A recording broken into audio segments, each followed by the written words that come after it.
ሆን ብለው ይሄን ሰዓት ለሚፈልጉት ነገር ጠምዝዘው የሚጠቀሙ ሰዎች አሉ።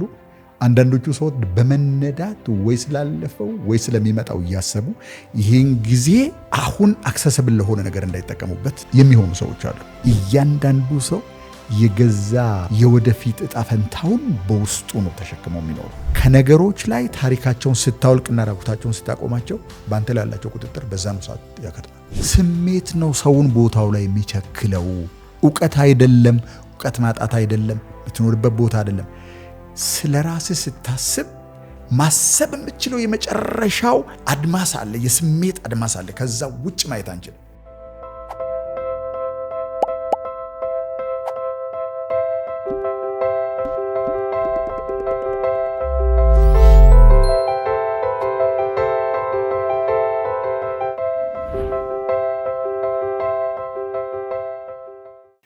ሰዎች ስላለፈ ህይወታቸው ሲጨነቁ ወይ ገና ስለሚመጣው ህይወታቸው ሲሰጉ ዛሬን መኖር ያቅታቸዋል። ለምን? በጣም ጥሩ ታሪ፣ እውነት ነው። ሰዎች ስለሚመጣው ዘመን ምን ይሆን እከስር ይሆን፣ ይሄ በሽታ እየባሰበት ይመጣ ይሆን፣ ይሄ አሁን የጀመርኩት ቢዝነስ ወዳልፈለግኩት አቅጣጫ ይሄድ ይሆን፣ ይሄ አሁን የሚጀምረው ጋብቻ እስከ መጨረሻው አይጸና ይሆን፣ ወይም አሁን የተጀመረው ብጥብጥ በፍቺ ይጠናቀቅ ይሆን፣ ወይም አሁን የገባሁበት ፓርትነርሺፕ ባለመተማመንና በመካካድ ይጠናቀቅ ይሆን ይላሉ ሰዎች። ፕሮጀክት ያደርጋሉ ወደፊት የሚመጣውን ዘመን። በሌላ በኩል ደግሞ ስታይ እርግጠኛ ከሆኑበት ነገር ተነስተው ህይወታቸውን ጥያቄ ውስጥ ያስገባሉ። ከዚህ በፊት እንዲህ አይነት ነገር ተከስቶብኛል፣ ቢዝነስ ጀምሬ ከስሬያለሁ፣ ግንኙነት ውስጥ ገብቼ አልተሳካልኝም፣ ጤንነቴ ቢዝነሴን ሳሳድድ ተበላሽቶ ይሄው እንዲህ አይነት ሁኔታ ላይ ነው ያለሁት። ይሄ መሬት ላይ የተረገጠ ፋክት ነው። ስለዚህ ከዚህ ከሚያውቁት ነባራዊ ሁኔታ ተነስተው የሚመጣውን ዘመን ሲያዩ ጭንቀት ይገባቸዋል። ይሄን ሁሉ ሲያደርጉ ግን ሁሉንም የሚያደርጉት አሁን ነው። ማወቅ የሚገባ ነገር ምንድን ነው መሰለህ ታሪ? ሰው ሁሉን ነገር የሚያደርገው አሁን ነው። ልዩነቱ ግን ወይ ሆን ብሎ ነው ወይ በደመ ነፍስ ነው።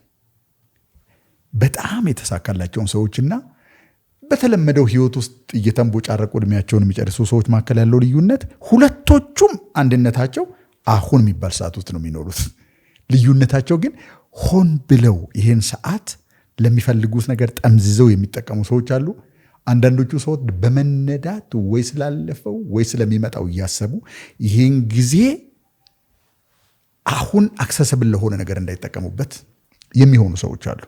ኦኬ፣ ስለዚህ አሁን የጠየከኝ ስለ አብዛኞቹ ስለሆነ በደመ ነፍስ እየተነዱ ወይ ስላለፈው ዘመን ቁጭት ወይ ስለሚመጣው ዘመን ፍርሃት ውስጥ የሚኖሩ ለምንድን ነው ካልከኝ፣ አእምሯችን የሚሰራበትን መንገድ ማወቅ ጥሩ ነው። ቀድሞ ሰው ምን አለው መሰለ ታሪ፣ የሚመጣውን ዘመን እንተውና ስላለፈው ዘመን እናውራ። ለምን ያለፈው ዘመን ውስጥ እንደሚኖሩ ሰዎች፣ ለምን አሁን ፖቴንሻሊ ምንም ነገር ይቻላል። በዚህ ሰዓት አሁን ከዚህ ቤት ወጥተን ማኪያቶ መጠጣት እንችላለን። አሁን ተበታትነን የራሳችንን ቢዝነስ ዲዛይን ማድረግ እንችላለን። በደንብ አሁን የመዝሙር ሊሪክስ መጻፍ እንችላለን። አሁን የከፍታ ዝላይ መለማመድ እንችላለን። ኦኬ፣ ምንድን ነው የማይቻለው አሁን መደረግ? ፊዚካል ኢንኤቢሊቲ ካልሆነ በስተቀር በአካል ማንችለው ነገር ካልሆነ በስተቀር እንደው ህይወታችን ውስጥ ሊለውጠን ይችላል ብለን የምናስበው ሊደረግ ማይችል ነገር ምን አለ? አሁን የሚባለው ሰዓት ውስጥ ኦልሞስት ምንም ነገር የለም። ለምንድን ነው ታዲያ ሊደረግ የምንችለው ነገር ላይ ህይወታችንን ኢንቨስት የማናደርገው? ይልቁንም ልንመልሰው የማንችለው ከዛሬ 20 ዓመት በፊት ያለፈ፣ ከዛሬ 10 ዓመት በፊት ያለፈ፣ ከዛሬ 6 ወር በፊት ባለፈ ነገር ላይ ይሄን ፖቴንሻል ጊዜ ወስደን ኢንቨስት የምናደርገው ለምንድን ነው? ምክንያት አለ። ምክንያቱ መዋቅራዊ ነው። ከማንነታችን ከስሪታችን ጋር የሚገናኝ ነው። ኦኬ፣ ሰዎች እንዴት ይኖራሉ መሰለ? የሆነ የተከለለ ዞን አላቸው ሰዎች። ይሄ ዞን ከነሱ ውጭ አይደለም ያለው፣ በነሱ ውስጥ ነው ያለው፣ አሁን ነው ያለው።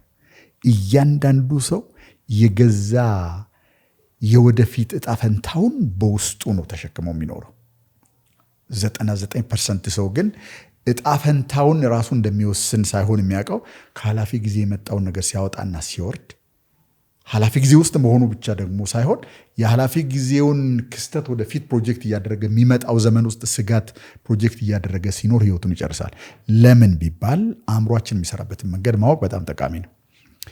ልክ እዚህ ጠረጴዛ ላይ እንደዚህ አይነት ሰርክል ብንሰራ እና ሰርክሉ ውስጥ ያሉትን የህይወት ልምምዶች ኢሞሽናል ሆም ብለን ብንጠራው ወይም ደግሞ ኮምፎርት ዞን ብለን ብንጠራው እና ከዚህ ዞን ውጭ እንዴት ሰዎች መውጣት እንደሚችሉ ብንነጋገር ነገሩን ግልጽ ያደርገዋል ብዬ አስባለሁ። ስለ ኮምፎርት ዞን ሰምተህ ታውቃለህ?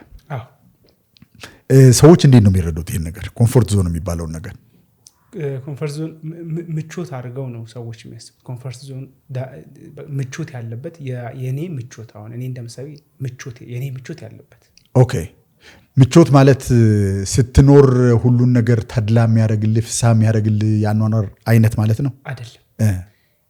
ስቃይ ምቾት ሊሆን ይችላል፣ በሽታ ምቾት ሊሆን ይችላል፣ ሰላም ማጣት ምቾት ሊሆን ይችላል፣ እንቅልፍ ማጣት ምቾት ሊሆን ይችላል። ኦኬ፣ ስለዚህ ምቾት ሳይሆን ለብዙ ዓመታት የተለማመድነውና የተዋወቅነው የህይወት ክልል ብለን ብንወስደው በጣም ጥሩ ነው። ከትውውቅ ብዛት፣ አብሮ ከመኖር ብዛት፣ ከጉርብትናችንና ከመጋባታችን የተነሳ ብዙ ትውውቅ ያዛመደን፣ ያላመደን፣ የገመደን፣ የሸመነን ለመለያየት ያቃተን ሁለት ኤንቲቲዎች አድርገን ብንወስደው ጥሩ ነው። ስለዚህ ሰዎች ምቾታቸው ውስጥ ሳይሆን የሚኖሩት ስቃያቸውም ሊሆን ይችላል የሚኖሩበት ቦታ፣ ግን የለመዱት ቦታ ነው። አሁን እዚህ ጋር የምናስበው ነገር ምንድን ነው መሰለህ?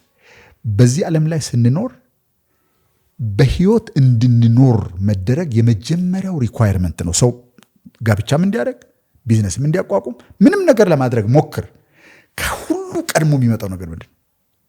በህይወት መኖር አለ። በመጀመሪያ ታረቀኝ የሚባል ሰው የሚንቀሳቀስ በሁለት እግሩ የሚንቀሳቀስ ሰው በየጎዳናው ላይ ሲያልፍ ማየት አለብኝ። ታረቀኝ መጀመሪያ መኖር አለበት። ታረቀኝ ቢዝነስ ጀመረ፣ ታረቀኝ ሚስት አገባ፣ ታረቀኝ ልጆች ወለደ፣ ታረቀኝ እንዲህ አደረገ ብዬ ለማለት መጀመሪያ በህይወት መኖር አለብን። ከዚህ የሚቀድም ነሰሲቲ በሰው ነፍስ ውስጥ የለም። በህይወት ከመኖር የሚቀድም ምንም አይነት ነገር የለም። ኦኬ ሌትስ ጎ ቱ ዳት። በዚህ ምድር ላይ ሰዎች በህይወት እንዲኖሩ በተለመደው ቀጠና ውስጥ እንዲኖሩ ራሳቸውን ለአደጋ እንዳያጋልጡ የሚያደርገው የማንነታችን ክፍል ደመነፍሳዊ አእምሮ ብለን እንጥራው። ደመነፍሳዊ አእምሯችን አግብተ ብዙ ልጆች እንድትወልድ፣ ትላልቅ ካምፓኒዎች እንድታቋቁም፣ ህልሞችን እንድታሳካ፣ አዳዲስ ነገሮች ኤክስፕሎር እንድታደርግ አይደለም ፍላጎቱ። ምንም እንኳ አንተን የመከልከል ኢንተንት ባይኖረውም ዋናው ፍላጎቱ የመጀመሪያ ዓላማው ተልእኮ ታረቀኝ በህይወት መጀመሪያ መኖር አለበት። በህይወት ላይ አደጋ የሚከስት ምንም አይነት ነገር ከተከሰተ እንደምንም አንገብግቦ ወደ ሴፍቲ ቀጠና ያመጣል። አይታል በቀደም ትራምፕ የሆነ ነገር ሊገሉት ነው የሆነ ነገር አርገው እንዴት ጠባቂዎቹ ሸፍነው ይዘውት እንደወጡ አይታል። ወይም አይታል ሌላ ሰው እንደዚህ አርገው ሲያወጣ አይተታቃለ። ምን ማለት ነው? በዛ ሰዓት እያዳፉ መውሰዳቸው ባይመችህም ግን ቶሎ ብለው በጥይት ወደማትመታበት ወይም ቦምብ ወደማይፈነዳበት ቦታ አንገረባብደው ወስደው ሴፍቲ ውስጥ እርግጠኛ ስትሆን የዛን ሰዓት ተረጋግተ የፕሬዝዳንትነትን ስልጣን ኤክሰርሳይዝ ማድረግ እስከዛው ድረስ አትችልም። ሂዩሚሊየትድ ሆነህም ቢሆን ከአደጋ መጠበቅ አለበት፣ ግዴታ ነው። ደመነፍሳዊ አእምሯችን ታረቀኝ በህይወት መኖሩ ነው የሚያረጋግጠው። ሲተረጉም ደግሞ እንደዚህ ነው። ታረቀኝም በህይወት ለማኖር ከዚህ በፊት በለመደው ቀጠና ውስጥ እስካሁን ድረስ በህይወት ስለኖረ በለመደው እስካሁን በኖረበትና አሁን በህይወት ባለበት ቀጠና ውስጥ መኖር አለበት። ያን ቀጠና ያምነዋል ደመነፍሳዊ አእምሮ። ቀጠናው ምን ሊሆን ይችላል? የስቃይ፣ የፍቺ፣ የጥፋተኝነት ስሜት፣ የአልበቃም አልችልም ስሜት ወይም የሐዘንና የዲፕሬሽን ስሜት ሊሆን ይችላል። በህይወት የምትቆይበት ቦታ እስከሆነ ድረስ ሰብኮንሽስ ማይንድ ዳዝንት ኬር። በህይወት ሊያቆይ እዛ ቀጠና ውስጥ ያቆያል። ይሄ ቀጠና አንድ መታወቂያ ባህሪው ስሜት ነው። ኢሞሽናል ዞን ነው። ይህን ልክ እንደ ስሜት ቤት አድርገህ ቁጠረው።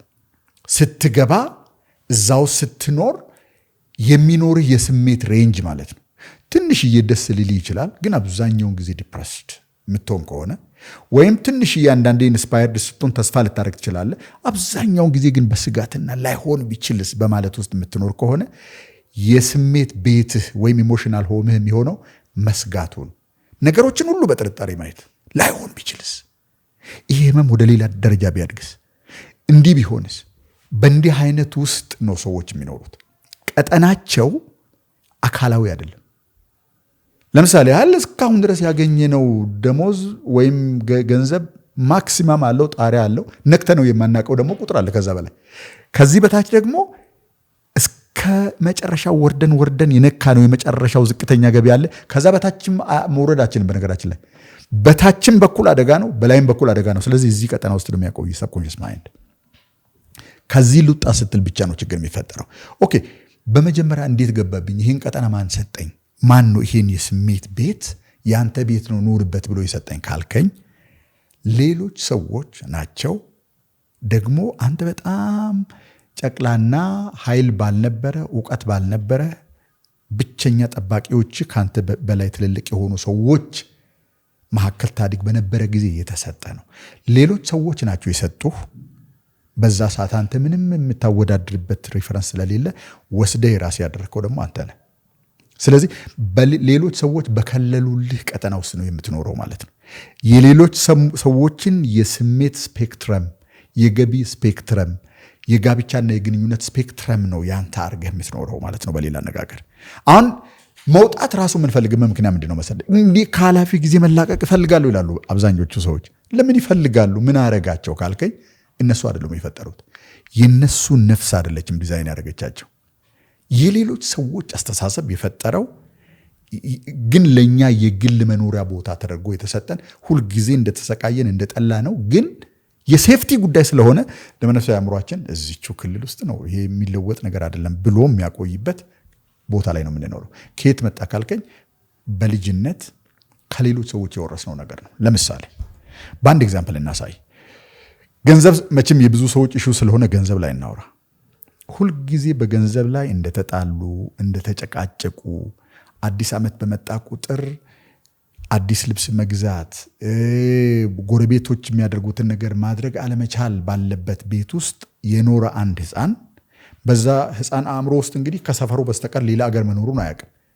በጣም ቀረብ ሲል ደግሞ ቤቱ ውስጥ ያሉ ሰዎች ናቸው የህይወቱ መንገድ ማመላከቻዎች። አባቱና እናቱ፣ ከሱ በላይ ቀድሞ ያደጉ ታላላቅ ወንድም እህቶቹ፣ ያስተማሩት አስተማሪዎች፣ እነዚህ ናቸው። እዚህ አካባቢ ያሉ ሰዎች ናቸው። መንገድ ሲያይ እነሱን አይቶ በእነሱ መንገድ ነው የሚሄደው። ይሄ ልጅ ሲያድግ በገንዘብ እጥረት ውስጥ ያደገ አንድ ሕፃን መካከል ላይ የሆነ ነገር ጣልቃ ገብቶ ካላወጣው በስተቀር የገንዘብ ሴቲንግ ይዞ ነው የሚያድገው። ሴቲንጉ ምንድን ነው? ገንዘብ ማግኘት ያታግላል። ደግሞ ገንዘብ ማግኘት ለብዙዎች ሰዎች የተሰጠ አይደለም። አልፎ አልፎ ጣል ያሉ ሰዎች አሉ በየማህበረሰቡ ውስጥ። እነሱ መኪና አላቸው፣ የሚያምር ቤት ውስጥ ነው የሚኖሩት፣ በየቀኑ ልብስ ይቀያይራሉ፣ የሚፈልጉት ነገር ይገዛላቸዋል። ኦኬ፣ ለነዛ ሰዎች ተሰጥቷቸዋል። ለኛ ግን አልተሰጠም። ለኛም ከኛ ቤት በቀኝና በግራ በኩል ያሉትም ሰዎች እንደዚህ አይነት ኑሮ ነው የሚኖሩት። ስለዚህ የተሰጣቸው አሉ፣ ያልተሰጣቸው አሉ። በገንዘብ ላይ መጨቃጨቅ፣ መደባደብ አስፈላጊ ሆኖ ሲገኝ መቀማማት፣ በገንዘብ በኩል መሆን ግዴታ እንደሆነ አድርጎ ይሄን ሴቲንግ ነው ይዞ የሚያድገው። ካደገ በኋላ አዲስ የውስጥ እድገት በመጣ ቁጥር ካገኘው ሰው ጋር ሁሉ ቢቧጨቅ ይህን ሰውዬ አትከሰውም ማለት ነው። ንግዱን ሰው ገሎም ቢሆን የሚያተርፍ ነገር እስከሆነ ድረስ ይህን መንገድ ቢከተለው ምን ትለዋለህ ማለት። በዚህ መንገድ ነው ገንዘብ ሲገኝ ያየው። ይሄ ሰው የገንዘብ ሴቲንግ አለው ማለት ነው። ግን ይሄ ሴቲንግ ጥሩ ነው ወይ ካልከኝ ጥሩ አይደለም። ግን የተለመደ ቦታ ይሄ ነው። ካደገም በኋላ ይሄንን ዞን ሰውየው አድጓል፣ ትምህርት ተምሯል፣ ቢዝነስ የሚሰራበት መንገድ አውቋል፣ ብዙ ኦፖርቹኒቲ ፊት ለፊቱ ላይ አሉ። ይሄ ሁሉ እያለ ያን መንገድ መርጦ የሚከተለው ለምንድን ነው ካልከኝ፣ የስሜት የተለመደውን የስሜት ቀጠና የሚሰጠው እዛ ውስጥ መኖር። በዛን ጊዜ ልጁ ምንድን ነው የሚያደርገው ማለት ነው። እንግዲህ ያን ትንሹን ልጅ ሳልና ልጆች ሊጫወቱ ወደ ሜዳ ወጡ። 9ኞቹ ልጆች አዲስ ልብስ ተገዝቶላቸዋል። ለዚህኛው ልጅ አልተገዛለትም። የሱ ልብስ ከነሱ ልብስ እንደማያንስ ዲፌንድ እያደረገ ነው ራሱን የሚከላከለው። ወይም ራሱን ከነዛ ልጆች በመነጠልና የሱን አይነት በመፈለግ ነው የሚያሳልፈው። ካደገ በኋላም በየኮርነሩ ላይ የሚያደርገው በየተቀጠረበት መስሪያ ቤት በየሄደበት ቢዝነስ ቦታ የሚያደርገው ይህንን ነው የሚሆነው ማለት ነው። ለምን ቢባል ራሱን ፕሪሰርቭ ለማድረግ የሚያውቀው መንገድ ያኛው መንገድ ነው።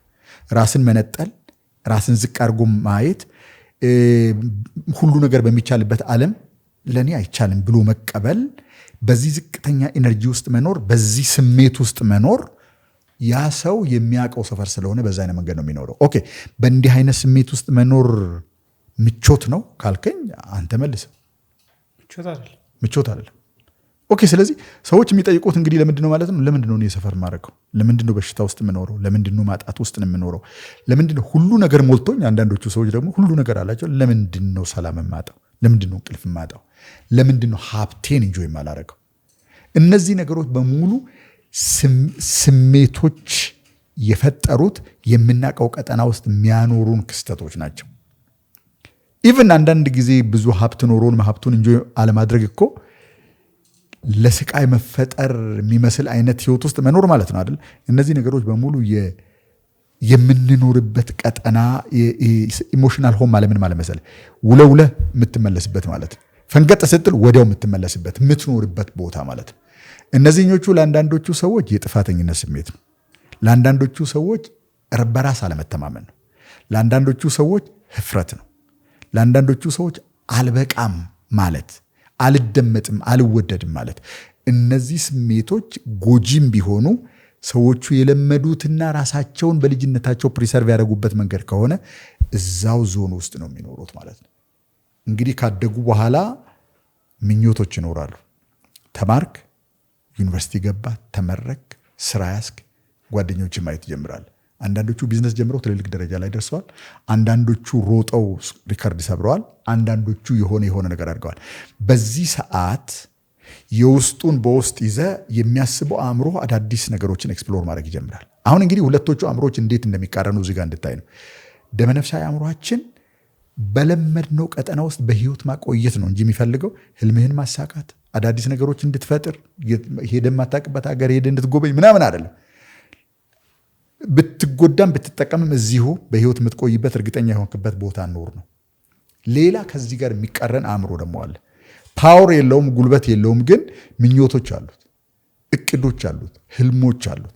የአእምሮ ደግሞ ምን ይልሃል? እንትናን አታየው? እዛ ቦታ እኮ መድረስ ይችላል። ዋይ ዶንት ዩ ትራይ ኢት? ለምን ይሄን እናደርግም? ለምን ይሄን ቢዝነስ አንገነባም? ለምን እንዲህ አይነት ቤተሰብ አንሰራ? ለምን እንዲህ አናደርግም ማለት ትጀምራለህ። ያ ወደ ሊወስድ ነው፣ ከለመድከው የስሜት ቀጠና ሊያወጣ ነው።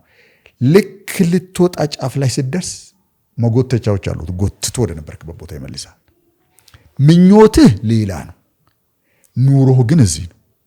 ኑሮና ምኞት፣ ህልምና ተጨባጭ ነገር የሚለያዩበት ምክንያት ህልመኛው አእምሮ ጉልበት የለውም። ሁልጊዜ ወደፊት ውስጥ ነው የሚኖረው። ይሄኛው ኃላፊ ጊዜ ውስጥ ነው የሚኖረው። የአሁኑ ጊዜ ሁለቶቹ ዓለማት የሚጣሉበት ቦታ ነው ሆኖ ነው የሚያርፈው ማለት ነው። ግልጽ ነው ከሆነ እንግዲህ። ስለዚህ ያለፈው ዘመን በጉልበተኛው ተይዟል። የሚመጣው ዘመን በህልመኛው እንቅልፍ በማይሰጥ በሄደበት ቦታ ያየውን ነገር እናድርግ የሚልህ የያዘው ዓለም ነው። ሁለቶቹም የሚጣሉት ግን አሁን በሚባል ሪንግ ላይ ነው። ስለዚህ አሁን ጦር ሜዳ ሆነ ማለት ነው።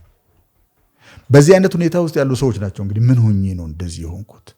እችንም የሚሉት እኮ አሁን ምን አርጌ ነው እንዲህ ላረግ የሚችለው ሳይሆን የሚሉት ምን ሆኜ ነው እንደዚህ የሆንኩት? ለሚቴ ታሬ ብዙ ሰዎች ወይ የሆነ ነገር የጎደላቸው ወይ በቃ እጣ ፈንታ የተጣለባቸው እንደዛ ሁኑ ተብሎ የ40 ቀን ዕድል የተሰጣቸው የሚመስላቸው ወይ የሆነ ነገር አእምሯቸው ውስጥ የጎደለ የሚመስላቸው ሰዎች ምንም አልጎደላቸው። ተፈጥሮ በዚህ መንገድ ነው የሚሄደው።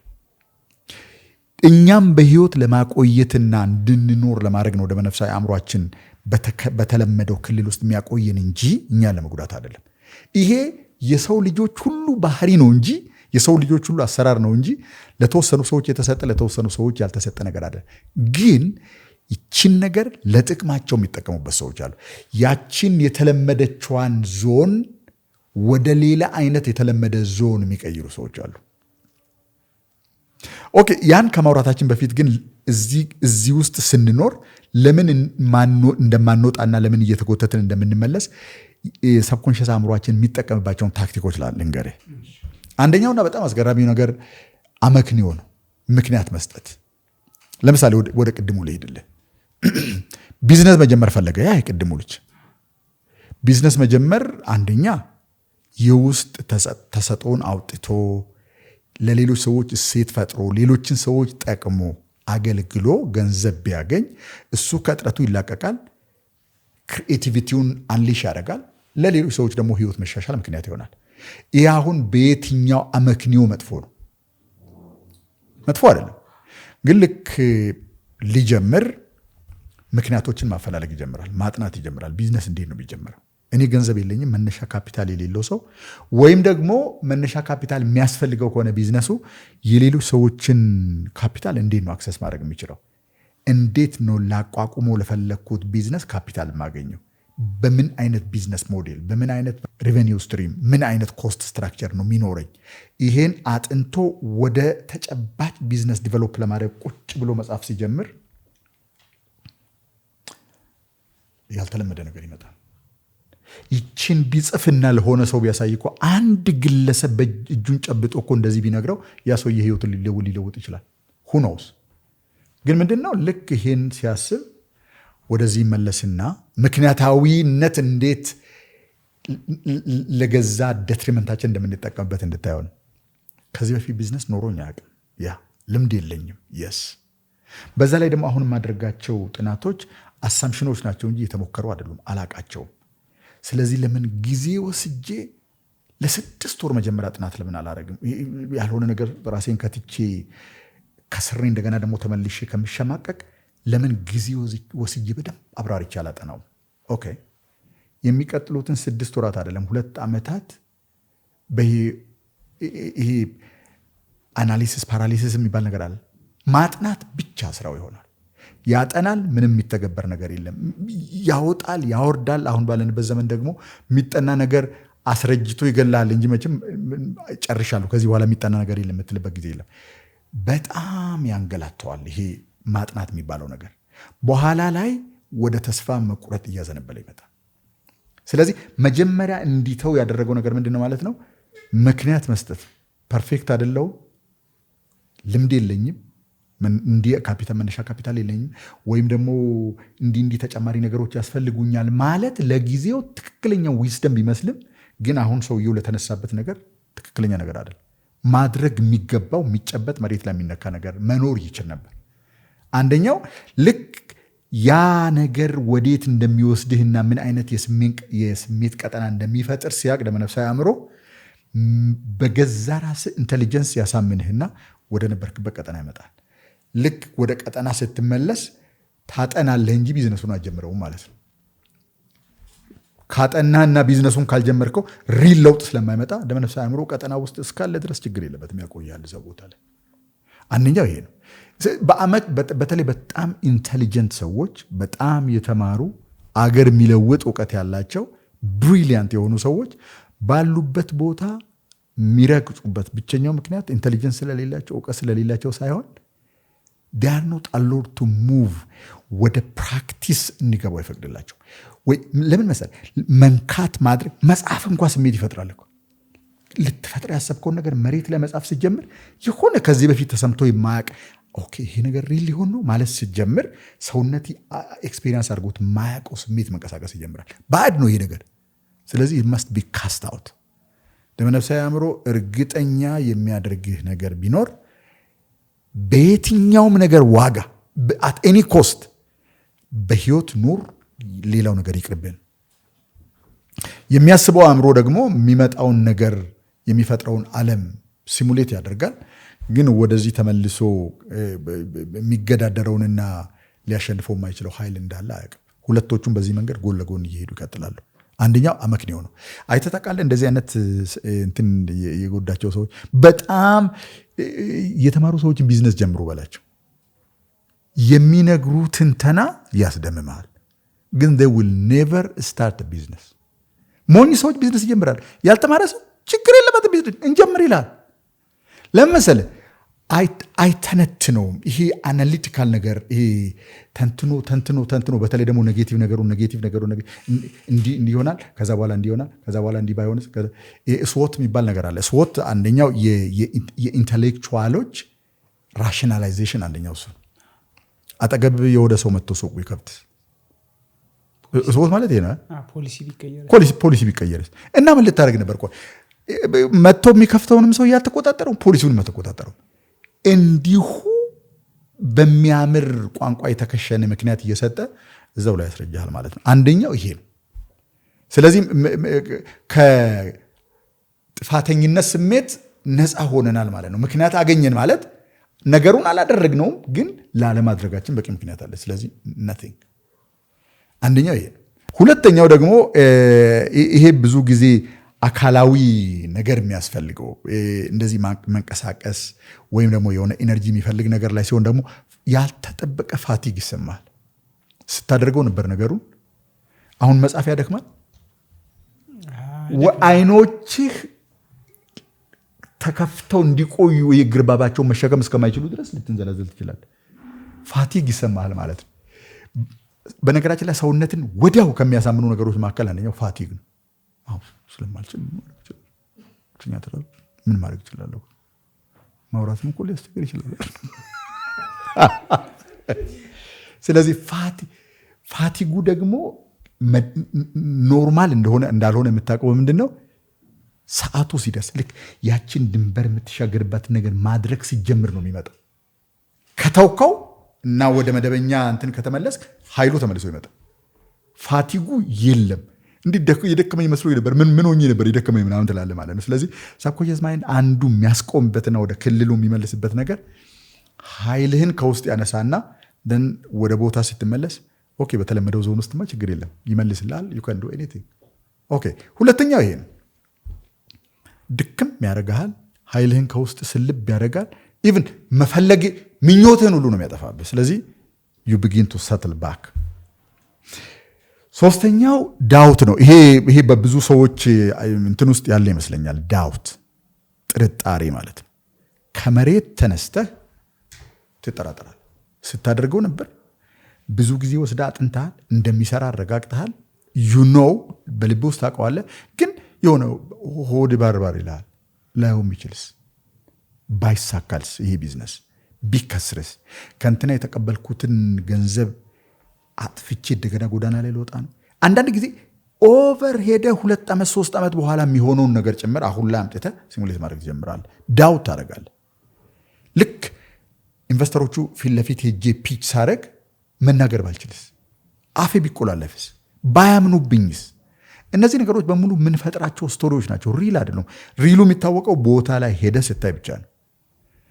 ያ ነገር ከታለፈ፣ ያቺ ድንበር ከተዘለለች ግን እና ይህ ቢዝነስ ከተሳካ ሌላ ዓለም ስለሚፈጠር የአዲሱ ዓለም ደግሞ ሪስኪ ስለሆነ ማለት የማይታወቅ ዓለም ስለሆነ አንኖውን የሚባል ነገር አይፈልግም ሳብኮንሸስ ማይንድ። በነገራችን ላይ እድሎቻችን በሙሉ ደግሞ ያሉት አንኖውን ውስጥ ነው። ያልፈጠርነው ቢዝነስ አንኖውን ውስጥ ነው። ያልገነባነው ቤተሰብ አንኖውን ውስጥ ነው። ከዚህ በፊት ተሰምቶን የማያውቅ ጤንነት አንኖውን ውስጥ ነው። ሁሉም የህይወታችን እድል ፈንታ ያለው አንኖውን ውስጥ ነው። ደመነፍሳዊ አእምሯችን ደግሞ የሚጠብቀን ከአንኖውን። ስለዚህ አንደኛው የሚሰጠን ነገር ዳውት ነው። ዳውት ማለት አይታወቅም እኮ፣ ላይሆን ቢችልስ፣ ላትደርስ ብትችልስ፣ ምናልባት 2 ዓመት 3 ዓመት በፊዚካል ኤክሰርሳይዝ ህይወትን አሳልፈ ሩጫ ባይቀናስ፣ እንዲህ ባትሆንስ? እነዚህ ዳውቶች በሙሉ ራሽናል ይመስላሉ። ብዙ ጊዜ በሚያስበው አእምሮ አመክንዮ ሰጥተው የሚያሳምራቸው ነገሮች ናቸው። ግን ወደ ነበርክበት ቦታ ለማምጣት ግን በቂ ናቸው። ውስጡን ታውቀዋለህ፣ ግን ታደርገዋለህ። በተለይ 40 ዓመት ያለፋቸው ሰዎች ለምን የሚፈልጉትን ህልም እንዳላሳኩ ራሽናላቸውን ነው የሚጠቀሙት። እንዳውም ለልጆቻቸው ጭምር መምከር ይጀምራሉ። ህይወት እንዲሁ ቀላል መስለዋል? ያልሞከርኩት ነገር የለም፣ አይሆንም እንዲሁ በቀላሉ። ሰው ያስፈልጋል፣ ዘመድ ያስፈልጋል።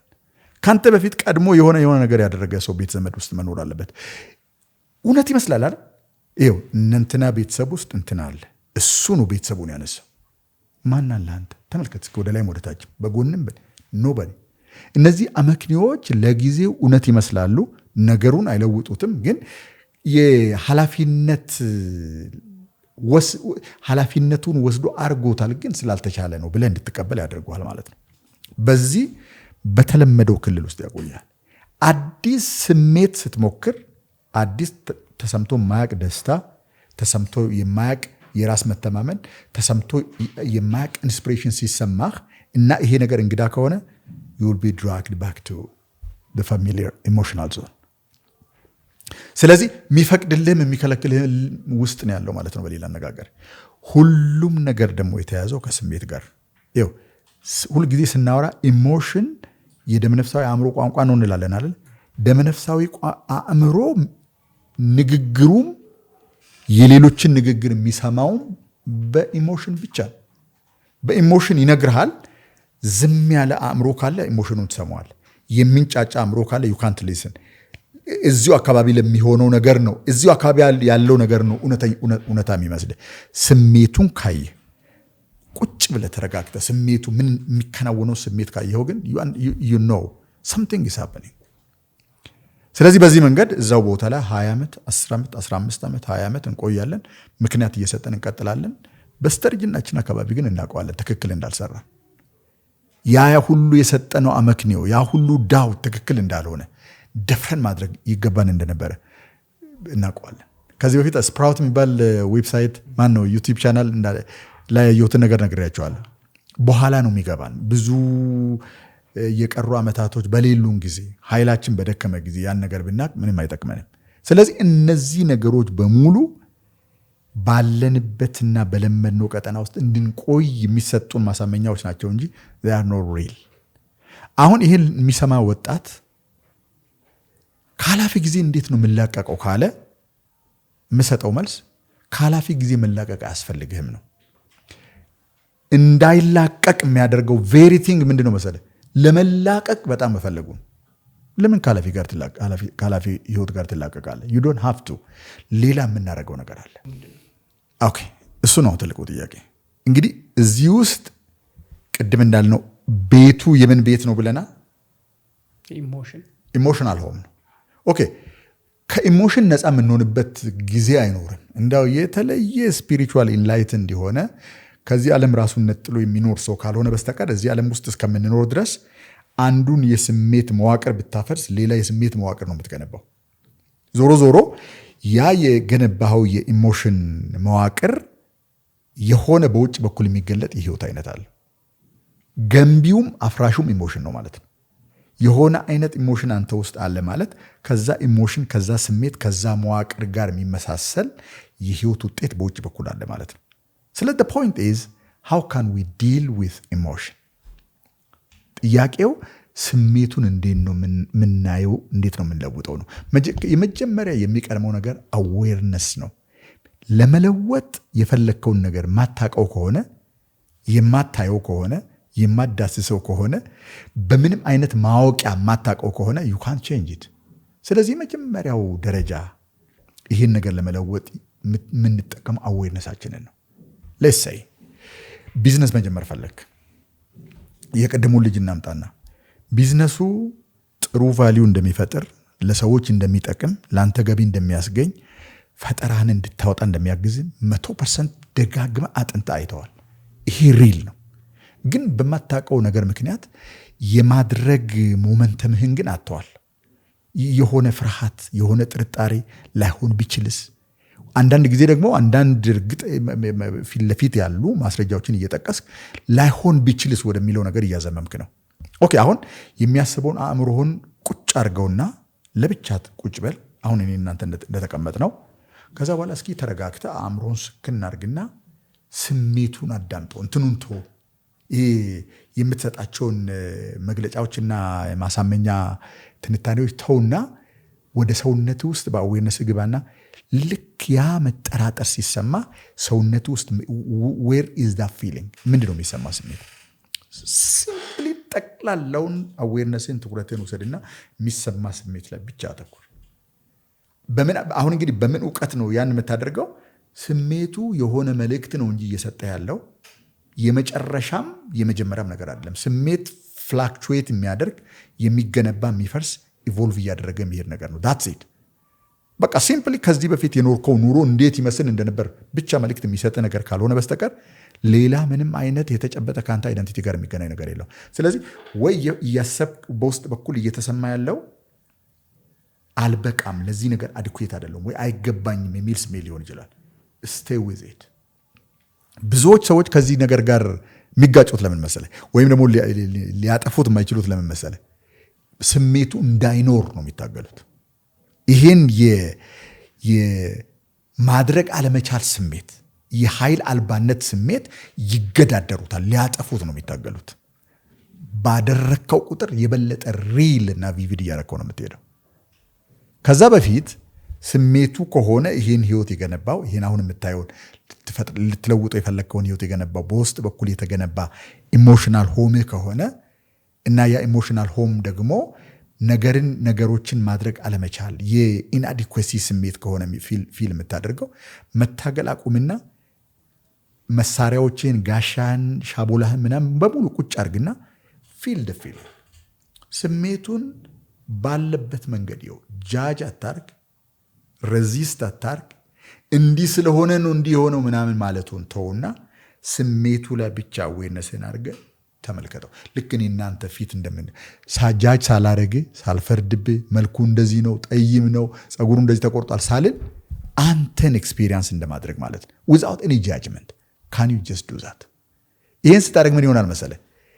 ስሜቱን እንደ ስሜት እንደ ስቶሪ ሳይሆን እንደ ስሜት ሰውነት ውስጥ ፊል እንደምታደርገው የሆነ አይነት ኢነርጂ ብቻ ሲሆን በአንተ ላይ ያለው ቁጥጥር ከዛ ደቂቃ ጀምሮ begins to decline. that's the beginning. በነገራችን ላይ እዚህ ዓለም ላይ ክሊማንጃሮ ተራራ ኤቨረስት ተራራ ከምትወጣና ላይብን ከምታንጠፈጥፍ ከስሜት ጋር ቁጭ ብትልና ፊት ለፊት ብትተያዩ ወደ ተለመደው ኢሞሽናል ሆም ትሳብባቸው የነበሩ ገመዶችን በሙሉ ትበጣጥሳቸዋል። ስቶሪዎች ናቸው እነዛ ገመዶች በሙሉ ስቶሪዎች ናቸው። ቅድም እንደነገርኩ ራሽናላይዝ ማድረጉም ዳውት እንትን ስለሆነ ነው ምናልባት እንትናም ከዚህ በፊት እነዚህ ነገሮች በሙሉ ስቶሪዎች ናቸው፣ ሪያሊቲዎች አይደሉም። ማለት ከዚህ ነገር ጋር ተገናኝተው ውጤት አምጥተው የመጀመሪያው መረጃ በእኛ አልመነጨም። ሌሎች ስቶሪዎችን ነው እያወራን ይሄን ነገር እያልን ያለ ነው። ከነገሮች ላይ ታሪካቸውን ስታወልቅና ራቁታቸውን ስታቆማቸው በአንተ ላይ ያላቸው ቁጥጥር በዛኑ ሰዓት ያከትማል። it begins to die። ኦኬ ይሄ ምን ያደርግልኛል ካልክ ወዲያውኑ የፈለግከውን ውጤት አያመጣም።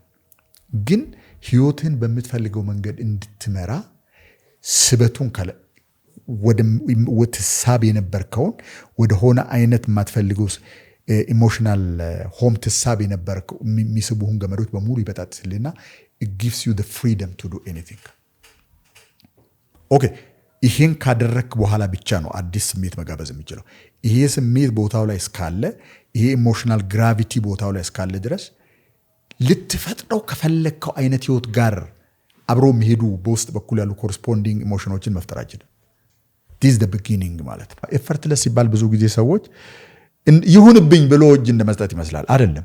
ስሜቶቹ በመጀመሪያ ደረጃ ባንተ ፍላጎት ተጎትቶ የገቡ ነገሮች አይደለም፣ እዚህ ነው ያገኛቸው። ስለዚህ ታሪክ ከምትሰጣቸው ሌሎች ሰዎች ያሉትን ነገር መልሰ ከምትደግምላቸው let the emotions be። ግን የሚገርመው ነገር ስሜቶች በአዌርነስ አይን ስር መቆየት አይችሉም። ልክ ጨለማ በብርሃን ስር መቆየት እንደማይችለው ለመጀመሪያ ጊዜ በንጹህ አይን ካለምንም ጃጅመንት ካለምን ሬዚስታንስ ባለበት መንገድ የሚሰማህ ስሜት ኤክስፔሪየንስ ስታደርግ it begins to drain out of your body።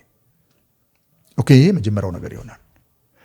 ኦኬ አሁን ይሄ የሚለቀቀው ስሜት ባለፈውም የተወሰነ ነገር ብለናል በዛኛው ላይ ይሄ የተለቀቀው ስሜት ከዚህ በኋላ ልትገነባ ላሰብከው ነገር ይሰበሰባል። ከዚህ በኋላ ምን ይሆናል ማለት ነው? አእምሮ አጥርቶ ማሰብ መጀመር። ይሄ የሚራበሸው ነገር ስሜት ስለሆነ ሐሳብ ጀነሬት የሚያደርገው ያም አእምሮ ሰትል አርጎ ማሰብ መጀመር ይጀምራል። አዳዲስ ኑዋንሶች፣ አዳዲስ ስሜቶች ከዛ ከአዳዲስ ሐሳብ ጋር የሚገናኙ ኑዋንሶችን ሰውነት ረዚስ ሳያደርግ መቀበል ይጀምራል። ደስ መሰኘት ይጀምራል። ኢዚ የሆነ ኢነርጂ ይኖራል። የሆነ የተቆዳለፈ እንደዚህ የተጨባበጠ ነገር መሆኑ ይቀርና ሪላክስድ የሆነ ምንም ነገር ላይ የማይጣበቅ ግን ቀስ ብሎ ፍሎ የሚያደርግ አይነት ኢነርጂ መኖር ይጀምራል። ይሄ የመጀመሪያው ነው። ኢነርጂ ስቲል ምንም ላይ አልዋለም፣ ግን የተለቀቀው ኢነርጂ ሁሉንም ነገርህን ወደ ላይም ወደ ታችም ወደ ፊትም ወደ ኋላም ሲንቀሳቀስና ለመፍጠር ሲዘጋጅ ታየዋለህ። ዴን አብዛኞቹ ሰዎች ሁለተኛው ላይ የሚሳሳቱ እዚህ ነው። ለምሳሌ ባል ሚስቱን የሚቆጣጠር ይመስለዋል። ብዙ ጊዜ አይቻልም። የንግድ ሰው ወይም የቢዝነስ ሰው ገበያውን የሚቆጣጠር ይመስላል። ዩ ካንት። ከኛ ቁጥጥር ውጭ የሆኑ ነገሮች አሉ። አሁን የዋጋ ግሽበት ዋጋ ኪስ ውስጥ ይገባል አይደል? ማለት አይነካኝም አይመለከተኝም ልትል አችልም። ኪስ ውስጥ ስለሚገባ ማለት ግን በቀጥታ ኢንፍሌሽን ላይ አክት ማድረግ ትችላለህ ወይ? ኢንፍሌሽን ላይ እርምጃ መውሰድ ትችላለህ ወይ ብዬ ብል ካን ዩ ዱ ዛት? ምንም ብታጠና ምንም ብታረግ ወይ የመንግስት ፖሊሲ አውጪ ከሆንክ ወይ ደግሞ ከገንዘብ በተቃራኒ በኩል ካልቆምክ ኢንፍሌሽንን የሚጠቀሙ ሰዎች ባሉበት መደዳና ሰልፍ ራስን ካላስገባ ዩ ካንት ዱ ኤኒቲንግ አባውት ኢት። ግን ስለ ኢንፍሌሽን ምንም ማድረግ አችልም ማለት ግን አይደለም። ይሄ ማለት ኦኬ ኢንፍሌሽንን የማይመለከታቸው ሰዎች የሉ ማለት የዋጋ ግሽበት ማለት ለምሳሌ የሚቀጥለው ወር ላይ አሁን 100 ብር የነበረ 1 ኪሎ ሽንኩርት 150 ከሆነ 50 ብር ጨምሯል በአንድ ወር ውስጥ። ኦኬ ከ50 ብር በላይ ብዙ እጥፍ መጨመር ከቻልኩ 50 ብር መጨመሩ ብዙም ሴንስ አላረገውም። ከኢንፍሌሽን በላይ እየጨመረ የሚሄድ ገቢ ካለኝ አይ ዶንት ዳት ማች ወሪድ። ምንም እንኳ ስቲልም አፌክት ቢያደርገኝ እንደ ሌሎች ሰዎች ግን እያሳነሰኝና እየገደለኝ አይሄድም። ኦኬ ምን አይነት ሰዎች ናቸው ከኢንፍሌሽን በላይ የሚፈጥን ገቢ ያላቸው ካልከኝ እሴት የሚፈጥሩ ሰዎች ናቸው። ዓለም ውስጥ ብዙ ችግር አለ፣ ብዙ ፍላጎት አለ፣ ብዙ ራዕይ አለ፣ ብዙ ችግር አለ። ካንዩ የሰዎቹን ህይወት ጆይን አድርገህ ስቶሪያቸው ውስጥ የሆነ ነገር መፍጠር ትችላለህ ወይ? አሁን እንግዲህ ወዴት ነው እየሄድን ያለ ነው ማለት ነው? የሚመለከተን የሚጎዳን ወይም የሚጠቅመን የነበረን ነገር ዓለም ውስጥ ተንትነን እንጻፍና ከቁጥጥራችን ውጭ የሆኑ ነገሮችን በሙሉ እንልቀቃቸው። በእኛ ቁጥጥር ስር ያሉ ነገሮች ላይ ብቻ እናተኩር። ያ ኢነርጂ እዚህ ይመጣል ማለት ነው። የቅድሙ በስሜት ድሬን ያደረገ የነበረው ነገር comes here. what can you control? ለምሳሌ የአለቃውን ባህሪ መቆጣጠር አይችልም አንድ ሰው። ኦኬ ግን ራሱን ምርጥ ሰራተኛ አርጎ ማበጀት ይላል ሪጋርድለስ ማለት ነው። አለቃው ምንም ይሁን ምን ራሱን እጸጽ የማይገኝለት ሰራተኛ አርጎ ቀን በቀን ሪፋይን እያደረገ መስራት ይችላል። ኦኬ ያን መስሪያ ቤት ለቆ መሄድ ይችላል። ኦኬ ሌላ የራሱ ቢዝነስ ራሱ የሚያስተዳድረው ራሱ ክሪኤቲቪቲውን እንደፈለገ ካለ ወሰን ካለ ገደብ ኤክሰርሳይዝ የሚያደርግበት ካምፓኒ ማቋቋም ይችላል። የአንድ ቀን ጉዳይ ባይሆንም ፖሲብሊ ይችላል ወይ? ይችላል። ኦኬ ስለዚህ የአለቃይን ባህሪ ለማስተካከል ጥርሴን ነክሼ ነፍሴን ከማከሳት ዋት ኢፋይ ሰውየውን ለራሱ ትቼ ከሱ ኢንፍሉዌንስ የሚያወጣኝ ነገር ላይ ባተኮር እኔ ማድረግ የሚችለው ነገር ላይ ይቻላል። ኦኬ ከሚስትና ከባል ሚስቱ ላይ ኮንትሮል ማድረግ አይችልም ብለናል። ነፍሳቸው ለየግል ስለተሰጣቸው ማንም ሰው የሌላን ሰው ፈቃድ ጥሶ መግባት አይችልም። ይሄ ህፃንም ማድረግ አይችልም። አክቹዋሊ እናውቀዋለን፣ ልጆች ያለን ሰዎች። ኦኬ ሴትዮዋን ትቼ እኔን መገንባት እችላለሁ። ኦኬ ጥሩ ባል ጥሩ አባት አድርጌ ራሴ ላይ መስራት እችላለሁ። ሌላ ሚስቴን ጥሩ ሚስት ለማድረግ ከምታገል እኔ ጥሩ ባል መሆን እችላለሁ። የትኛው ነው በእኔ ኮንትሮል ስር ያለው? እኔም በተመለከተ ያለው ነገር በእኔ ስር ነው። ኦኬ ስለዚህ ምንድነው ማድረገው ማለት ነው? እነዚህ ነገሮች በደንብ ከጠሩ ባልሆነ ነገር ላይ ጊዜያችንን እናጠፋም ማለት ነው። ኦኬ ኢንፍሌሽን ለምሳሌ ለምን መንግስት ፖሊሲ አያወጣም ካልክ እና ያ ነገር በአንተ ቁጥጥር ስር እንዲሆን ከፈለግ ወይ መንግስትን ጆይን አድርግና ፖሊሲ ሜከሩ ወይ የፖለቲካ ፓርቲ አቋቁም እንዳልኩ ማለት ነው። ባለፈው አውርተናል ስለዚህ ጉዳይ። ዱ ሰምቲንግ በአንተ ቁጥጥር ስር ባለ ነገር ላይ ካተኮርክ ኢነርጂዎች በሙሉ ይሰበሰባሉ። ዋይ ሹድ ዩ ሰፈር? አሁን እንግዲህ ምን ሊሆን ነው መሰለ? ወደ አሁን እያመጣናቸው ነው ነገሮችን። የኃላፊ ጊዜ ውስጥ የተሸከምናቸው አብዛኞቹ ነገሮች ከሌላ የሚመጡ ናቸው። በነገራችን ላይ ከሌሎች ሰዎች፣ ከሌሎች ኢንቲቲዎች፣ ከሌሎች ተቋማት፣ ከገበያ ቦታ፣ ከሌሎች ቦታ የሚመጡ ናቸው ብዙዎቹ ማለት ነው። እነሱ ሪሊዝ ብናደረግና በእኛ ቁጥጥር ስር ላይ ባለ ነገር ላይ ብቻ ብናተኩር አንደኛ እርምጃ ትወስዳለ፣ ውጤት ታመጣለ፣ የአንተ ህይወት ይሻሻላል። እየሰፋ ከሄደ ደግሞ ከቁጥጥሬ ውጭ ናቸው ብለህ የተውካቸው ነገሮችም ጭምር ላይ ኤክስፓንድ ማድረግ ይጀምራል። እዚህ ጋር የጀመርከው ነገር ሌሎች ሰዎች ህይወት አፌክት የሚያደርገውን ኢንፍሌሽንም ጭምር አፌክት ማድረግ ትጀምራለህ ማለት ነው። በምትቆጣጠረው ነገር ነው የማትቆጣጠረውን ዞን እንትን የምታደርገው ኢንፍሉዌንስ ማድረግ የምችለው። በቀጥታ የማትቆጣጠረው ነገር ላይ አክት ማድረግ አችልም። ኦኬ እነዚህ ነገሮች ምን ያደርገዋል? አሁን ዝም ብለህ እስኪ ዝም ብለህ በራስህ ኤነርጂ ላይ አንብብና የማትቆጣጠራቸው ነገሮች በሙሉ ብትተው፣ እንዳው አስችሎን ዜናዎች ብንተው እንደማለት ነው። በሌላ አነጋገር ኢራን ቦምብ ቀበረች። ያገባናል። ይኸው መኪና ጠፍቶ እኮ ሰው እየተቸገረ እኮ አያገባንም ልትል አችልም። ግን ሌላ ነገር ማድረግ ትችላለህ ወይ? ይሄ ነገር ያሳድረብህን ተጽዕኖ የምትቋቋምበት በአንተ ኮንትሮል ስር ያለ ነገር አለ ወይ? አለ ኦፍ ኮርስ። ስለዚህ ከኛ ተጽዕኖ ውጭ ያሉ ነገሮች ላይ ስናተኩር አእምሯችንም ነው እየጠራ የሚሄደው። ብዙ ኢንቨስትድ የሆንባቸውን ነገሮች መተው እንጀምራለን። ኤነርጂያችን መሰብሰብ ይጀምራል። ኦኬ አሁን ከምን ውስጥ ነው እየተሰበሰበን ያለ ነው መሰል? ከኃላፊ ጊዜ ውስጥ ሙሉ በሙሉ ምስስ ብለን እየወጣን ነው። ግልጽ ሆኖ ከሆነ ኦኬ አሁን ወደዚህኛው ሞመንት እንምጣ። ሶስተኛ፣ ሁለቶቹ ግልጽ ናቸው። ሶስተኛው ኤክስፔሪየንስ ብቻ ነው በደመ ነፍስ የሚመዘገበው። ሐሳብ በደመ ነፍስ አእምሮ አይመዘገብም። ይሄ ማለት ምን ማለት ነው ካልክ መርጣቸዋል አይደል? ኮንትሮል ማድረጋቸው ብለህ ይሄን ኦርጋናይዝ አድርገህ ወደ ራዕይ፣ ወደ ግብ፣ ወደ ምናምን መለወጥ ትችላለህ። እዚህ ላይ አክት የምታደርገው አሁን ነው። ኤንድ በማንነትህ ላይ በአይደንቲቲ ላይ ነኝ በምትለው ሰው ላይ ተጽዕኖ የሚያሳድርና ተመዝግቦ ኢሞሽናል ሆምህን የሚያሰፋው ያደረከውና ነክተ ያየው ነገር ብቻ ነው። በማሰብ የምታውቀው አይደለም፣ ያደረከው የነካው። ለምሳሌ ያህል ከዚህ በፊት የቢዝነስ ሞዴል አጥንተ ጽፈ አታውቅም፣ ወይም ፒች ዴክ ጽፈ አታውቅም፣ ወይም ኢንቨስተር ፊት ቀርበ ፒች አድርጋ አታውቅም፣ ወይ የሆነ ነገር አድርጋ አታውቅም። ዱ ኢት። ከዛ ደቂቃ ጀምሮ ኢሞሽን የሚነካው ኢሞሽናል ስፔክትረም እየሰፋ ይላል። ምን ማለት ነው? የአጥሩን ድንበር እየሰፋው ነው ማለት ነው። ትንሽ አለፍ ብትል ዳዝም ማተር ማለት ነው።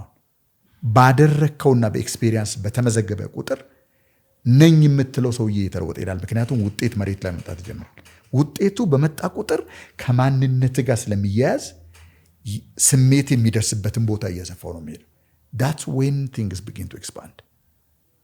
አሁን እያደረክ ያለው ምንድን ነው? ዞሮ ዞሮ በውስጥ በኩል ስለ ራስ የሚሰማህን ስሜት ነው እየሰፋ ያለው። የማትችል ይመስልህ ነበር። ትንሽም ብትሆን የሆነ ነገር አድርገህ የሆነ ውጤት አምጥታል። ኦኬ ይቻላል ማለት ነው። ከዚህ በፊት አድርገህ የማታውቀውን ሚቲንግ አደረግ፣ ከነ ግድፈቱ የሆነ ውጤት አመጣም። ኦኬ ማድረግ ይቻላል ማለት ነው። ከዚህ በፊት የሆነ የመጫጫን ስሜት ሲሰማ ተመልሰህ ትተኛ ነበር። አሁን ግን ብርድ ልብሱን ገልጸህ ተነሳ፣ ሄድክ፣ ሰራ። ኦኬ እየተጫጫነ አሸንፎ ሄደ ማድረግ ትችላለህ ማለት ነው። እነዚህ ነገሮች በሙሉ ማስረጃ ነው እያከማቸው የሚሄዱት። እንደዚህም ለካ ይቻላል ስትል እንደዚህም ለካ እችላለሁ እያልክ ነው ያለው ማለት ነው። ይሄ ምን ይፈጥራል? በውስጥ በኩል ስለ ራስህ፣ ስለ ገንዘብ፣ ስለ ቢዝነስ፣ ስለ ምናምን የሚሰማን ስሜት ስፔክትረሙን የስሜት ስፔክትረሙን እያሰፋው ይሄዳል። ነፃነቱ ከዛ ኤክስፓንሽን ነው የሚመጣው ማለት ነው። በዚህ ዓለም ላይ የምታመጣቸው ውጤቶች በሙሉ ከዚህ መስፋት ጋር አብረው የሚሰፉ ናቸው። ካላደረክስ በአእምሮ የምታስበው ነገር ለደም ነፍሳዊ አእምሮ አይገባው። 1 ኢንች በኢሞሽናል ሰርክል ላይ 1 ኢንች ራዲየስ አይጨምርም። አርገኸው ኤክስፔሪየንስ አርገኸው ተሰምቶህ ነክተው የምታውቀው ነገር ከሆነ ግን it adds something። ስለዚህ ይሄ መቼ ነው የሚቻለው ካልከኝ አሁን የሚባልበት ሰዓት ላይ ነው። ወደ አክሽን ወደ ኤክስፔሪየንስ ስትመጣ በነገራችን ላይ we are talking about now። ኦኬ የቢዝነስ ፕላን ነገ መስራት ትችላለህ? አትችልም። አሁን ነው የምትችለው። ነገ ኦኬ ነገ ስራ ይሻው አሁን እያየው ማለት ነው። እስኪ ቢዝነስ ፕላኑ ነገ ስራው ጀስት ስራ ትችላለህ ነገ? አይ ግን እንዲሁ በአእምሯችን ውስጥ ያለ ኮንስትራክት ነው እንጂ ነገ የሚባለውን ነገር ነክተ ማሳየት አችልም ማለት። ነገ ግልጋሎት ላይ የሚውለው መቼ ነው? አሁን። ስለዚህ አሁን ነገ የምንለው ሰዓት እዚህ ላይ እስካልመጣ ድረስ you can't do anything። አሁን ብዙ ጊዜ ሰዎች ራሳቸውን ያታልላሉ። ህይወት ውስጥ ጣልቃ ገብተህ የሆነ ነገር ማድረግ ከፈለግ አሁን ነው የሚሆነው። አሁን የምናወራበት ሰዓት it happens now። አሁን ይሄን ነገር በቀደም ልናቀርብ ነበር፣ አስተላለፍ ነው። እድልን ሀብን ይሄኛው ቀን አሁን ሲሆን አሁን አደረግ ነው አይደል? ነገ ፖስትፖን ብናደረግ፣ ከነገ ወዲያም ፖስትፖን ብናደረግ፣ ከነገ ወዲያም ፖስትፖን ብናደረግ ኢዳዝን ሀብን። አሁን የሚባልበት ሰዓት ላይ ያደረግከው ነገር ኢምፓክት ያመጣል። አሁን ይሄን የሰሙ ሰዎች ሪአክት ያደርጋሉ ለዚህ ነገር። ሰብስክራይብ ያላደረጉ ሰዎች ሰብስክራይብ ያደርጋሉ። በነገራችን ላይ ሰብስክራይብ ያላደረጋቸው ሰዎች ሰብስክራይብ አርጉ፣ ሼር አርጉ፣ ጥያቄ ካላችሁ ኮሜንት አርጉ። ይህንኑ እንትን ተጠቅመን በዛው ማስታወቂያችንም ሰራ ጥሩ ነው ብዬ አስባለሁ። ስለዚህ ታሪ ዋት አይ ሚን ኢዝ አሁን ነው ብቻ ነው ያለው ሰዓት። ጊዜህን እንጆይ ማድረግ ከፈለክ ዱ ኢት ናው። ቤተሰብህን ማስተካከል ፈለክ ዱ ኢት ናው። ቢዝነስ መገባት ከፈለክ ዱ ኢት ናው። አሁን የሚባለው ሰዓት ነው ሪል ለሰው ልጅ የተሰጠው፣ ከፈጣሪ ለሰው ልጆች የተሰጠው የመዳን ቀን አሁን ይሄኛው ሰዓት ዱ ኢት ናው። ወደ አሁን የምንመጣበት ብቸኛው ምክንያት ይሄ ከኃላፊ ጊዜ ራሳችንን የምናስለቅቀውና ወደሚደረግ ነገር የምንመጣው አሁን ባሳየው 3 መንገድ ነው። አንደኛው ምንድነው ብያለሁ? ስሜትን ከትርክት ለየው እና ስሜትን ለብቻው ይው ይሰማ በደንብ የበታችነቱም ስሜት አትሽሸው። let the emotion be felt, that's it። አንደኛው ይሄ ነው። ሁለተኛው ይሄን የእንትን ያመጣውን ሐሳብ ወይ ደግሞ ይሄን የለቀቀውን ኢነርጂ በምትቆጣጠረው ነገር ልትቆጣጠረው በሚችለው ነገር ላይ ብቻ ኢንቨስት አድርገው። ሶስተኛው let's do it now። ምንድነው አሁን የሚከብደው ከዚህ አሁን ካወራ ነው ነገር እንደው ቲዮሪቲካል ሆኖ በጣም የተንዘላዘለ ዝም ብሎ በወሬ ደረጃ ብቻ የሚነገር ግን መሬት የማይነካ የሆነው የትኛው ጋር? ሶስቱም ግልጽ ናቸው ለኔ። that's it። ስለዚህ ለተመልካቾቻችን የምንነግረው ነገር ምንድነው? if you really want to change እንዴት ለሰው መንገድ ያስቸግርሃል እንጂ ስሜት ነው ሰውን ቦታው ላይ የሚቸክለው። ዕውቀት አይደለም፣ ዕውቀት ማጣት አይደለም፣ ብትኖርበት ቦታ አይደለም። ስለ ራስህ ስታስብ ማሰብ የምትችለው የመጨረሻው እንትን አለ፣ አድማስ አለ፣ የስሜት አድማስ አለ። ከዛ ውጭ ማየት አንችልም። ይሄ የስሜት አድማስ እስካልሰፋ ድረስ we can't do it። ስለዚህ የስሜት ነፃነት ነው ትክክለኛው ነፃነት። የገንዘብም ይሁን የግንኙነትም ይሁን እነዚህ ነፃነቶች የሚመጡት ስሜቶቻችን ነፃ ወጥተው መስፋፋት ሲጀምሩ that's when things begin to change። ስለዚህ ስሜቶቻችን በደንብ መስተናገድ አለባቸው። ማንፈልገውም ከሆነ እያየነው ወጥቶ መሄድ አለበት። ኦኬ፣ ይሄን ካረግን በኋላ የምንችላቸው ልንቆጣጠራቸው የምንችላቸው ነገሮች ስንመርጥ ምን ማድረጋችን ነው መሰለ? ምናስባቸውን እንተውና ማሰብ ብቻ ነው የምትችለው። ኮንትሮል የማታደርገው ነገር እርምጃ ልትወስድበት አትችልም። ማሰብ ብቻ ነው የምትችለው። ስለዚህ ከሀሳብ ስትወጣ ሀሳብ የሚጠቅሰው ኃላፊን ጊዜ ስለሆነ ከሀሳብ ከኃላፊ ጊዜ ምስስ ብለህ ወጣ ማለት ነው። now let's do it ስትል when now let's do it። ስለዚህ አሁን የተወሳሰበውን በጣም ሰፋፊና ትላልቅ ነገር እንተውና ወደሚደረግ ነገር እናመጣዋለን። አሁን ይሄንን የምንሰራውን ፖድካስት እንስራ ስንል ወደሚደረግ ነገር መምጣት አለበት። አሁን ያ ካሜራ እዛ ባይሆን ይሄ እዚህ ባይሆን እዚህ ጋር ባትተክሏቸው፣ ይሄ ጠረጴዛ እንደዚህ ባይስተካከል፣ ይሄ ላይት ባይበራ can we do it? አንድ በአንድ ነው የሆነው። እስኪ እያንዳንዱ ሬጂስተር ስላላረግን ነው እንጂ ካሜራው እዛ ተቀመጠ፣ እንትን አረጋችሁ፣ ባትሪ አስገባችሁ፣ አንድ በአንድ የተደረጉ መዓት በሺዎች የሚቆጠሩ ትናንሽ ስራዎች አሉ እዚህ ውስጥ። መቼ ነው የሆኑት? አሁን ነው የሆኑት። that's why this podcast is coming to you guys። እዚሁ ላይ እንጨርሳለን። በእኔ በኩል ጨርሻለሁ። ታዲያ ጥያቄ ከሌለ እኔ ጋር ጨርሻለሁ። ምናልባት ከኦዲየንስ ጥያቄ ካለ ቀስ ብለን እነሱ። ስለዚህ ከዚህ ቪዲዮ በታች አለን የምትሉትን ጥያቄ ወይም ደግሞ በደንብ ቢስፋፋ ጥሩ በጥሩ መንገድ ተገልጿል፣ ግን በደንብ ሰፍቶ በዚህ አካባቢ ላይ ገለጻ ቢደረግ ወይም ደግሞ በዚህ ጉዳይ ላይ ቪዲዮ ቢዘጋጅ ወይም ደግሞ ከሚገባው በላይ ተገልጿል እባካችሁ ተቀንሱት የምትሉትም ነገር ካለ ከዚህ ቪዲዮ በታች ኮሜንት አድርጉ። በተለይ ይሄ ጉዳይ ይሄ ቪዲዮ ይጠቅማቸዋል ለምትሏቸው ሰዎች ሼር በማድረግ ተባበሩን፣ ሌሎች ሰዎችም እንዲጠቀሙበት፣ እኛም ደግሞ አገልግሎታችን እንድናሰፋ። እንግዲህ ዛሬውን ፕሮግራም እዚሁ ላይ እንጨርሳለን። ባይ